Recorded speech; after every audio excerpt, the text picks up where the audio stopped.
آقا ما امروز شفق صبح خیلی زود ساعت 11 که ما از خواب پا شدیم اومدیم سمت کارگاه.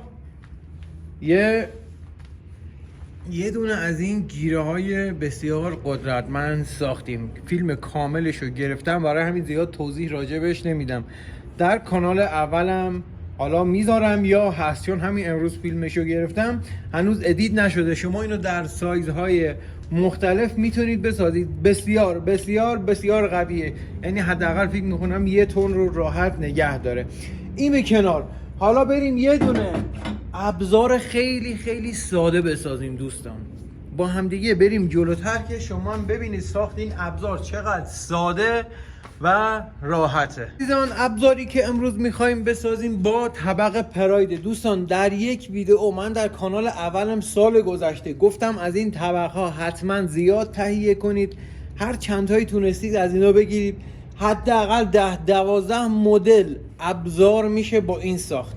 یه دونه ابزار رو من ساختم با این یه دونه کلنگ، حالا یا کوهنوردی یا اینایی که میرن شکار سنگ یا گنج، ما داخل کانال اول ساختیم. حالا امروز قراره یه دونه ابزار جدید باش بسازیم. اینو من از قبل داشتم این یه دونه رو، خب برای همین دیگه دست به اینا نمیزنم. حالا ابزاری که ما میخوایم بسازیم، شما یه دونه از همین طبقای پرا اینا رو میتونید به صورت کیلویی به نرخ ضایعات تهیه کنید. حالا فرض میکنیم ما اینو از اینجا، شما اینو نیازیست حتما کوتاه، حتی بلند باشه چه بهتر، یا از وسط میتونید اینو نصف کنید. نصفش برای این ابزار که میخوام الان بسازم، نصفش هم فرض کنید کلنگ، حالا یا چکش، یا هر ابزاری که میتونید باهاش بسازید. بریم سراغ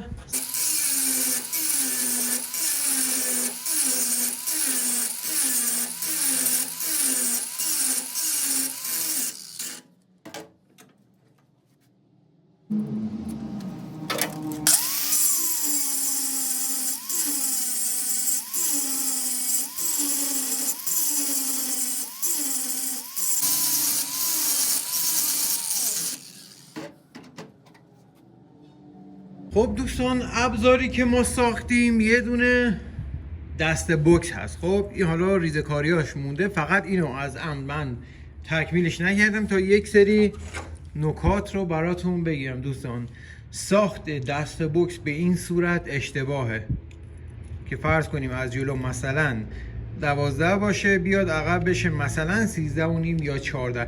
این کاملا باید یکسان و یک نواخت باشه، یعنی اینجا مثلا 14، این عقبش هم کاملا 14 باشه. حتی اگه تونستین آخر گوشه هاشو یه مقدار اوریب کنید یا پخش کنید. چرا؟ ببینید دوستان، این الان من اینو گفتم از تکمیل نکردم، فقط میخوام نکته های مهم رو براتون بگم. اینو فرض کنیم ما الان تا اینجا جا رفته، خب بخواین حالا یه مقداری گوشه هاشو بزنیم بیشتر جا بره.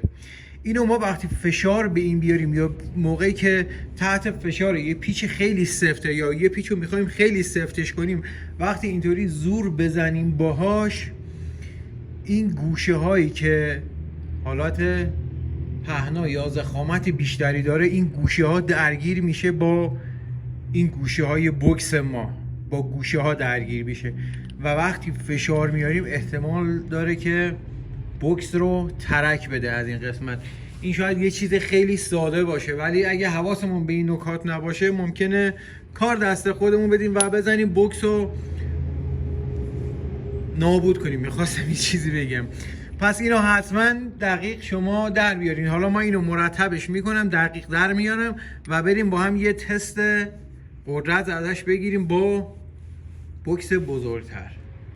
آقا ما یه دونه بوکس گردن کلوف، بوکس بکنم سیه، بوکس سی آوردیم،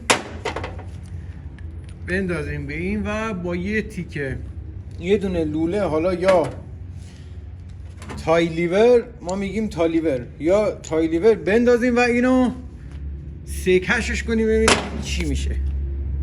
یه دونه پیچ خشکی آوردیم با یه دونه بوش خیلی گوشتی و ضخیم، اینو بذاریم اینجا، اینم ببندیم. اینو حالا من محکم میبندمش بگیره. خب این گیره ها جون سگ دارن، گیره علکی نیست، گیره معروف انگلیسی، گیره های انگلیسی هستن دوستان. گیره های دیرهنگام بیرمنگام یه همچین اسمی داره. یه دونه ما لوله اسمش چی بود؟ میل فرمون. خب بریم برای زور زدن. اینجا یا لوله کج میشه، یا از گیره در میاد، یا بوکس شکسته میشه، یا پیچ هرز میشه، یا زور من نمیرسه. اینو باید بیشتر سفتش کنم. آقا من اینو بیشتر سفتش کنم چون از گیره در میره.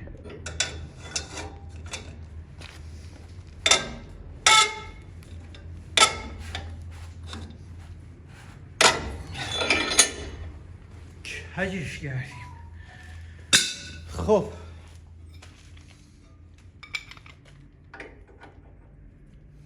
به نام خداونده یا بالفرد. آقا من زورم زیاده ها، زور کمی نداریم. یه اتفاقی داره میافته.